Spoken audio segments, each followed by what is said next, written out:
Our next local image segment features a deeply rooted community organization in Vadnais Heights with a rich history of helping in ways that make a difference here in our local communities and across the globe. We invited some of those involved with the club and its many outreach projects to share in their thoughts about the Rotary Club of Vadnais Heights.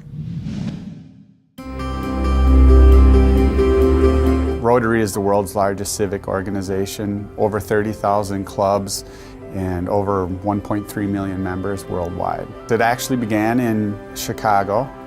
It was in the early 1900s. When they first got together, it was a bit of a networking event. So it was a lot of business owners and business people that got together. And what they would do is they would rotate their weekly meeting. So that's how they came up with the term Rotary. As a city administrator, I was approached by 3 White Bear Rotarians in the late 1990. Little did I know that I would grow to be a charter member of the Rotary Club from '91, and I still am today here in 2014. I'm a commercial lender with Premier Bank, but my Rotary hat is president. I am finishing up a 2-year term as president, and that'll end on June 30th. Of this year. I have a business in White Bear Lake, and I represent Vadnais Heights and communities to the west to Mounds View, including Mounds View. And I've been a member of the Vadnais Heights Rotary Club for 10 years. I'm a former 4-H member when I was a kid, and so to me, belonging to Rotary is my extension of being a 4-H member when I was a child. It's giving back to the community, doing good works, and having a good time doing it. The motto is service above self. And it's the idea that we can all benefit from the greater good being in an improved situation. We do work in our community, but we also do work around the world, and we provide funding and expertise to help people who maybe haven't had the advantages of education like we have had. There's just an immense number of projects that happen abroad. A lot of them have to do with ending illiteracy and water. Water is a huge issue in a lot of developing or third world countries. And what happens is a lot of children or women will spend the better part of their day hiking, walking, traveling great distances just to bring water back to the village or to the town. We have a member in our Vadnais Heights Rotary Club, Tom Holly, who is in Honduras right now. He has led the charge for us to help a community in Honduras. It's a village of 900 people. So what we've been doing is we constructed a water system to pipe the water from up the mountain to a tank halfway down, and then from that tank we've been piping it to each home. Girls in this village didn't go to school, they carried the water. They now go to school, and we're sponsoring 1 or 2 to go to college, and one of them is becoming a nurse, and she's going to work in that village. So that's why I do it. We can do so much more collectively than individually, and when we get together in a club meeting, we put our thinking hats on, and we talk about what we can do to help not only global things and put money into polio eradication, but in our own community. We just finished up a project partnership with Vlamo just this past summer. We built a large rain garden near the City Hall and Fire Station. We offer a lot of nice, great grant programs, and these come from the Clean Water Land and Legacy. That's that tax money going to work. And the Rotary is one of those few community organizations that has the passion and the ability to really apply for these kinds of grants and benefit the community as a whole. So they applied for a grant to install a rain garden, so it's a win-win. You know, they took an ugly boulevard and turned it into something that is improving their water and improving their community and is beautiful for their community. One of the things that I've enjoyed personally the most is our relationship with Mahtomedi High School. We do scholarships as well as sponsorships of development camps, so they'll be focused on enterprise. We've had students sponsored by the Vadnais Heights Rotary Club to attend Camp Ryla, which is a week-long leadership camp for high school students. And so they send a couple of our kids each year to that, and they just have a wonderful experience learning about how to be leaders in their community too. Every year we give a one-year scholarship to Century College. There was a young man who had experienced an immense amount of personal adversity, none of which he could control. Many issues with family members, including parents, found himself homeless, but to come through the interview process and his application process, found out how loved he was, not only by counselors, teachers, but by his classmates, how energetic and driven he was for life. And we were able to provide him a scholarship to attend Century College. And without the support of Rotary, there was no chance that young man would have had the opportunity to go to college. It's really to give them encouragement. Everybody needs somebody to lean on, or if you're supported by somebody, I think it brings out the best. And then we also partner with a group and sponsor a group of students known as Interact. Interact stands for International Action. It's an organization that's meant to give volunteer experience to students all over the world and to get them involved in activities not only to help people in their communities, but also to learn a little bit about issues abroad and help people all over the world. People always sit around and go, I want to help and I want to help my neighborhood, but I don't know how and I don't know who to contact.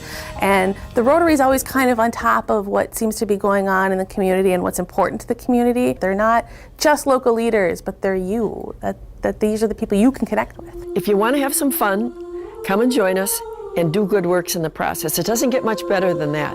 I can tell you from being on the inside now for, I guess it's 23, 24 years, Rotary is a very insightful, hardworking, well-organized, and if people feel like giving dollars to it, I think they can be assured that it's going to get to help someone in need. You know, we can't do the work that we do and assist the clubs or the organizations or the people that we assist without those that have showed support for our club since 1991. So a huge thank you.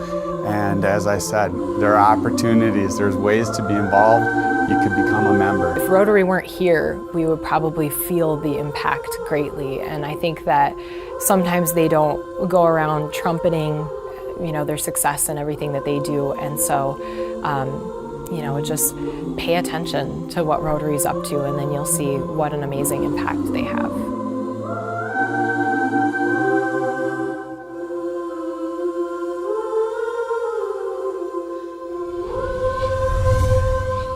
Being involved in Rotary is a great way to give back to our communities. And another local organization that gives back to the community in a variety of ways, especially when it comes to sharing ideas, information, and just plain fun, is Suburban Community Channel's Community Media Center. We are happy to be celebrating our 30th anniversary of providing access to community media and the creation of community programming here in the Northeast suburbs. Last month, we shared a look back on our history, and this month we continue that with another segment pulled from our Local Image program produced 10 years ago for our 20th anniversary. Take a look.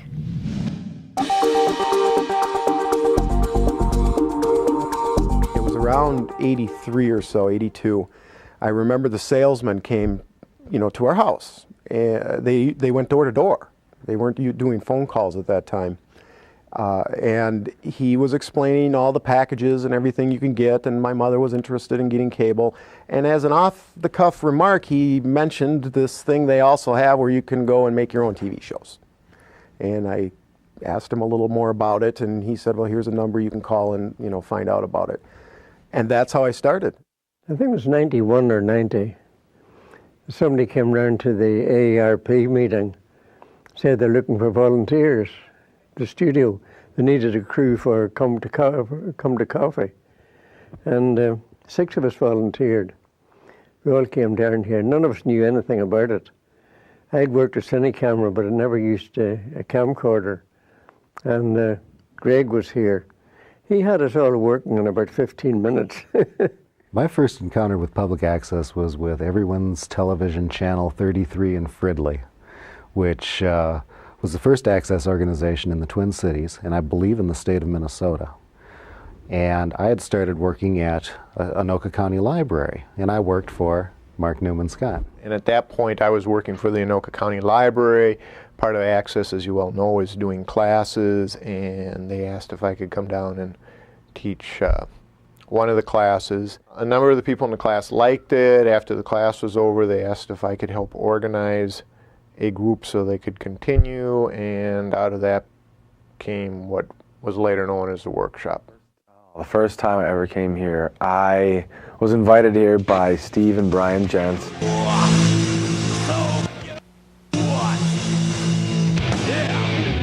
I knew Steve from school. He was in a couple of my classes, and I'd always had school with him and stuff. And he said, "Hey, yeah, you're kind of interested in TV stuff, aren't you?" Yeah.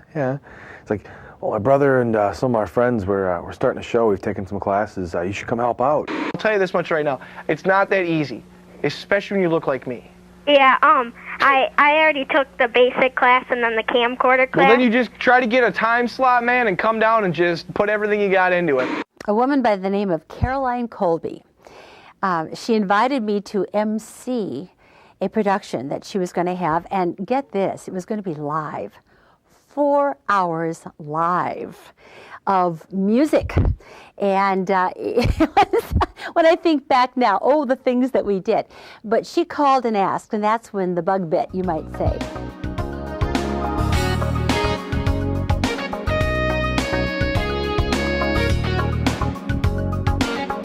Nowhere is the public really have access to the media unless you have money.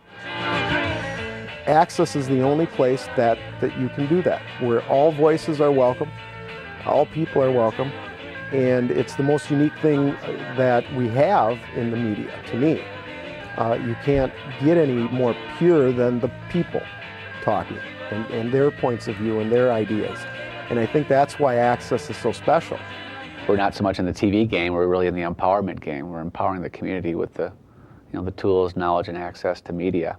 And how can that not be exciting? You can't walk into the broadcaster and say, "Hey, I want a half hour in the studio today to do this show."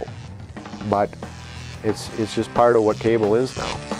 And especially in the Twin Cities, it's part of what you expect you're going to see.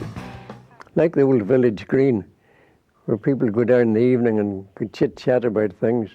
You can come into the Access Centre and talk about all kinds of things, local things, and you can put on local stuff that wouldn't normally be on any TV station, stuff that's interesting of all the locals. Whatever message you want, no matter what it is, you can have as much time as you want. You can talk about it all just to yourself, and it gets out to sometimes 100,000 homes or more. It's just a huge area, considering the fact that it's totally free, and you can make it exactly what you want. You can make it look and sound, and it be exactly the message you want, and it's going to get out to everybody. And you can even have it play a couple times a week.